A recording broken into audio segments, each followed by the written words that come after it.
Alkisah, ada seorang raja dan ratu yang memiliki dua anak laki-laki yang sulung amat pendek dan buruk rupa, dengan hanya satu mata yang berada di tengah dahinya. Adiknya sangat tinggi dan tampan dan bersikap layaknya pangeran. Sang raja pilih kasih dan memutuskan menjadikan anak bungsunya yang tampan jadi pewarisnya. Rakyatku tidak akan pernah patuh pada orang cebol bermata satu. Ini membuat Disa, si anak sulung, amat marah. Kerajaan ini harus jadi milikku, atau harus dibagi dua. Medni, si penyihir, yang adalah istri Disa, bertekad merebut seluruh kerajaan itu untuk suaminya. Ia mengadakan jamuan dan mengundang si adik bungsu. Ia lantas bicara pada suaminya. Setelah jamuan, kau harus duduk di sebelah adikmu di balkon yang menghadap sungai. Aku akan mengubahnya menjadi ikan, lalu kau bisa melontarkannya ke dalam air. Maka kita bisa menyingkirkannya. Disa setuju dengan ini. Setelah jamuan, ia mengundang adiknya untuk duduk bersamanya di balkon.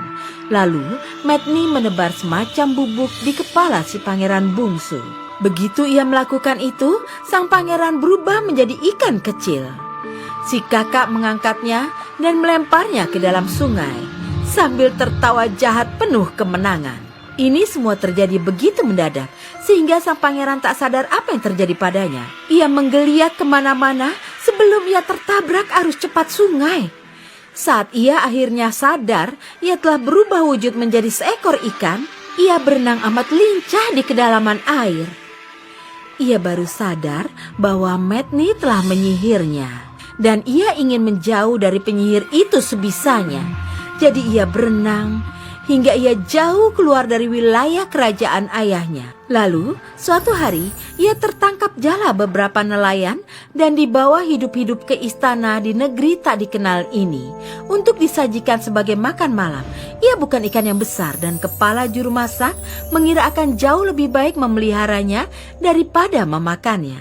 Aku akan membawanya ke kamar ratu. Dia tidak punya anak. Ikan kecil ini bisa menghiburnya. Sang ratu amat senang dengan ikan kecil manis itu dan amat suka padanya. Beberapa hari berlalu dan ia tumbuh jadi terlalu besar untuk mangkuk itu. Jadi, sang ratu harus menyediakan mangkuk lain untuknya. Ia sungguh manis, layak disebut Neo, si pangeran ikan. Setelah beberapa hari, si pangeran ikan tumbuh begitu besar sehingga sang ratu membuatkan dia kolam ikan, di mana air jernih dari sungai bisa keluar masuk di sana.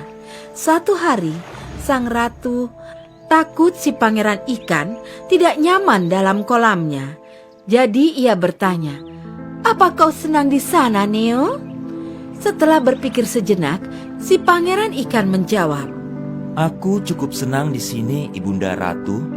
Tapi kalau ibu bisa mencarikanku istri yang baik, aku akan lebih senang.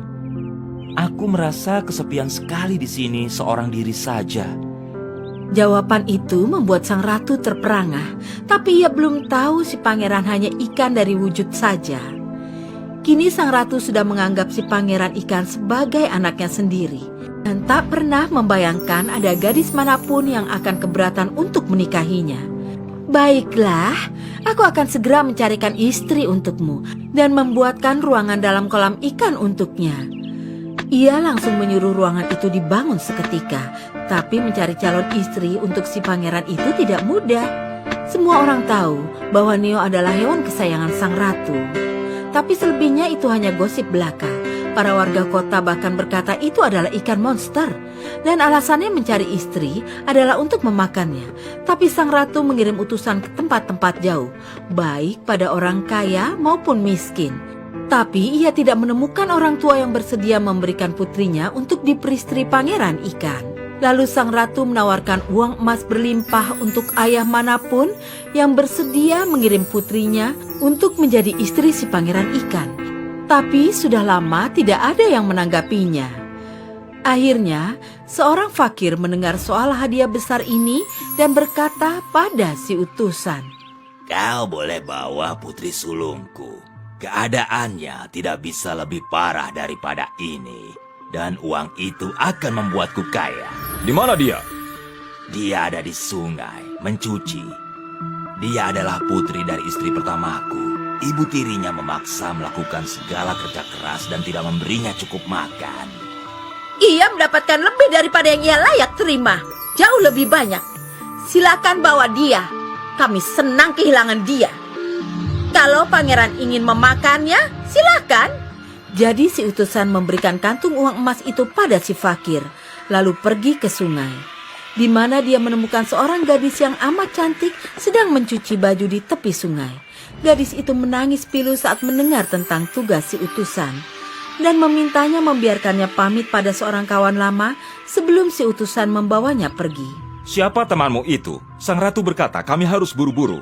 Dia ular kobra berkepala 7 yang kukenal sejak aku masih kecil. Masih menangis, gadis itu berlari menyusuri tepi sungai. Si ular kobra menjulurkan ketujuh kepalanya dari lubang tempat tinggalnya.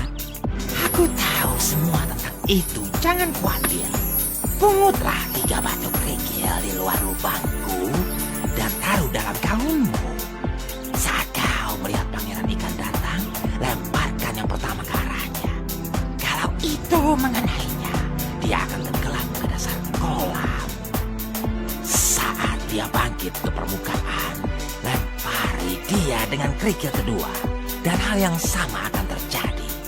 Lemparkan kerikil ketiga padanya, dan dia akan berubah dari wujud ikan menjadi pangeran. Ia bukan benar-benar ikan? Dia adalah putra seorang raja dan dalam pengaruh sihir. Tapi kau bisa mematahkan sihir itu dengan cara tadi. Jadi, Maya mengeringkan air matanya dan pergi bersama si utusan ke istana. Di sana, mereka memperlihatkan padanya sebuah ruangan kecil indah yang telah dipersiapkan untuknya dalam kolam tempat pangeran ikan tinggal. Sang ratu menciumnya dan berkata, "Kau persis istri yang kudambakan untuk neoku itu." Ia lalu membiarkan mereka membawa Maya ke dalam ruangan kecil, di mana ia duduk dan menunggu lama, dengan kerikil-kerikil di tangan.